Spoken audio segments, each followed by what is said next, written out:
Bismillahirrahmanirrahim. Assalamualaikum warahmatullahi wabarakatuh. Perkenalkan, kami dari kelompok 8 akan mempresentasikan hasil kerja kami, yaitu mengenai instrumen pasar modal di Indonesia. Perkenalkan, nama saya Sumadi Saputra, NIM 2018 008512, dan selanjutnya kepada teman saya. Perkenalkan, nama saya Via Swistineng Tias, NIM 2018 008 313 dari. Baiklah, sampai situ saja perkenalannya. Langsung saja kita lanjutkan ke materi. Materi pertama akan disampaikan kepada Mbak Via. Kepada Mbak Via, dipersilakan. Instrumen pasar modal di Indonesia adalah semua surat berharga yang terdiri dari obligasi, saham, dan derivatif.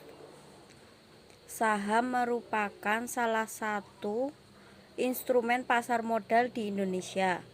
Saham adalah tanda penyertaan modal pada suatu perseroan terbatas. Manfaat kepemilikan saham ada 3. Yang pertama, dividen. Dividen adalah keuntungan yang dibagikan kepada pemilik saham. Yang kedua, capital gain. Capital gain adalah keuntungan dari selisih harga beli saham dan harga jual saham. Yang ketiga, manfaat non-finansial. Manfaat non-finansial mempunyai hak suara pada suatu perusahaan. Baiklah, yang pertama itu ada macam saham berdasarkan penerbitnya. Nah, saham yang diterbitkan emiten ada 2, yaitu saham biasa atau common stock. Yang kedua itu ada saham istimewa atau favorite stock. Nah, perbedaan saham ini berdasarkan pada hak yang melekat pada saham tersebut. Hak ini merupakan hak yang meliputi atas penerimaan dividen, memperoleh bagian kekayaan jika perusahaan dilikuidasi setelah melunasi kewajiban-kewajiban perusahaan. Selanjutnya itu ada ciri-ciri dari saham istimewa. Yang pertama itu hak utama atas dividen. Artinya saham istimewa mempunyai hak terlebih dahulu dalam penerimaan dividen. Yang kedua itu hak utama atas aktiva. Artinya dalam hal likuidasi berhak menerima pembayaran maksimum sebesar nilai nominal saham istimewa setelah semua kewajiban perusahaan dilunasi. Yang ketiga itu penghasilan tetap. Artinya pemegang saham mempunyai penghasilan yang tetap. Yang ketiga itu selanjutnya itu ada jangka waktu yang tidak terbatas. Artinya saham istimewa yang diterbitkan mempunyai jangka waktu yang tidak terbatas, akan tetapi dapat dibeli kembali oleh perusahaan dengan harga tertentu. Selanjutnya ada tidak mempunyai hak suara. Nah, artinya di sini pemegang saham istimewa tidak dapat mengikuti rapat umum pemegang saham atau RUPS. Selanjutnya itu ada saham istimewa kumulatif. Artinya dividen yang tidak dibayarkan oleh perusahaan kepada pemegang saham tetap menjadi hak pemegang saham istimewa tersebut. Jika suatu saat perusahaan tidak membagikan dividen, maka pada periode yang lain jika perusahaan tersebut membagikan dividen, maka perusahaan harus membayarkan dividen terutang tersebut sebelum membagikannya kepada pemegang saham lainnya atau pemegang saham biasa. Selanjutnya nilai saham. Nilai saham pada suatu saham itu terdapat 3. Yang pertama, nilai nominal adalah nilai yang tercantum pada saham tersebut. Yang kedua itu adalah nilai efektif, adalah nilai yang tercantum pada kurs resmi kalau saham tersebut diperdagangkan di bursa F. Sedangkan nilai intrinsik adalah nilai saham pada saat diperdagangkan. Selanjutnya itu ada obligasi, instrumen pasar modal. Yang pertama itu ada produk pasar modal atau instrumen pasar modal obligasi.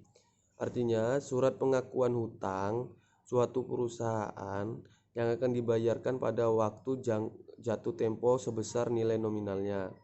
Nah, penghasilan yang diperoleh dari obligasi berupa tingkat bunga yang akan dibayarkan oleh perusahaan penerbit obligasi. Nah, pada saat jatuh tempo. Obligasi atas unjuk atau bearer bonds berarti pemegang obligasi dianggap sebagai pemilik atas hak obligasi tersebut. Yang selanjutnya itu ada obligasi atas nama atau registered bonds berarti yang berhak atas sejumlah nilai uang atas obligasi tersebut adalah sesuai dengan nama yang tertera pada obligasi tersebut. Baiklah, sekian dari saya. Selanjutnya akan disampaikan oleh teman saya. Sebelumnya kalian sudah mendengar mengenai apa itu obligasi, terus macam-macam saham itu seperti apa. Nah, kali ini saya akan membahas mengenai instrumen derivatif dan juga apa saja yang ada di dalam instrumen derivatif tersebut. Surat berharga turunan atau yang sering kita sebut sebagai instrumen derivatif itu merupakan suatu kontrak atau perjanjian yang peluang keuntungannya itu terkait dengan kinerja aset kerja lainnya. Nah, teman-teman, apa saja sih yang merupakan instrumen derivatif itu yang ada di pasar modal? Jadi, instrumen derivatif yang ada di pasar modal itu mencakup ada 4 ya. Yang diantaranya ada opsi atau option, terus ada waran, terus ada right, dan yang terakhir ada reksadana. Nah, yang paling pertama yang akan saya bahas adalah apa sih itu opsi.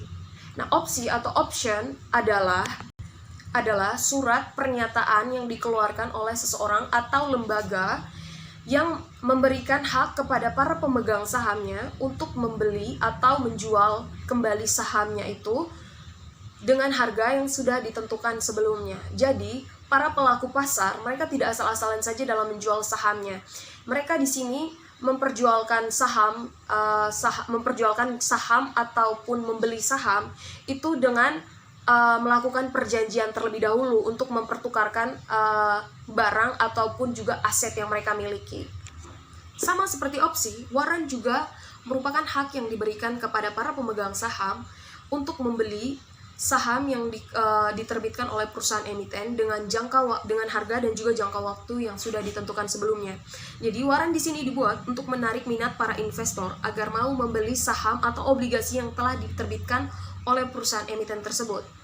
Nah, waran sangat erat kaitannya dengan saham dan juga obligasi. Selain itu, sifat waran itu dia tidak memiliki dividen. Selain tidak memiliki dividen, waran juga tidak memiliki hak suara. Dan yang terakhir, waran juga sering disebut sebagai pemanis atau insentif.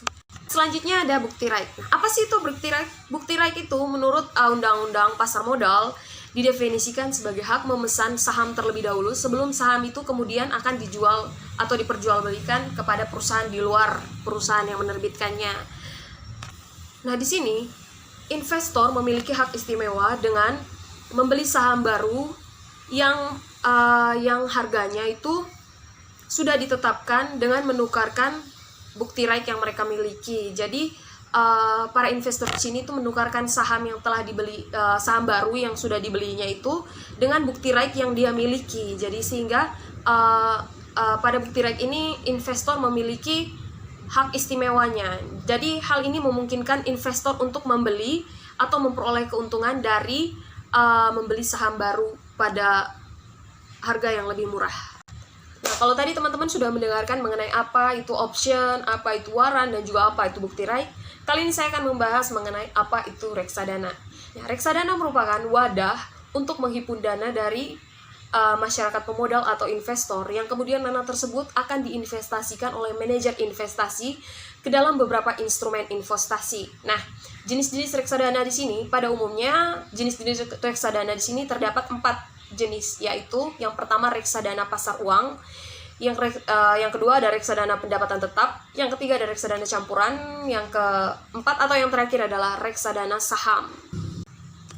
Nah, mungkin teman-teman di sini bertanya, apa sih keuntungan dari berinvestasi di reksadana? Jadi berinvestasi di reksadana itu sangat menguntungkan. Kenapa? Karena dapat mendatangkan berbagai peluang keuntungan. Selain itu, berinvestasi di reksadana kita tidak perlu memiliki modal yang cukup besar.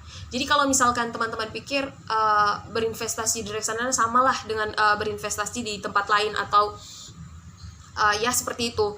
Nah, kalau di reksadana tersendiri kita tidak perlu memiliki modal yang besar. Kalau teman-teman takut untuk berinvestasi dengan menggunakan modal yang besar, coba untuk berinvestasi ke reksadana. Karena berinvestasi di reksadana kita tidak perlu memiliki modal yang cukup banyak, atau dengan modal yang sedikit saja kita sudah bisa berinvestasi di reksadana. Selain itu, berinvestasi di reksadana, investor tidak perlu repot-repot untuk memantau kinerja investasinya, karena hal tersebut sudah dilakukan oleh manajer investasi yang profesional, yang sudah berpengalaman dalam hal penanganan atau pengelolaan dana.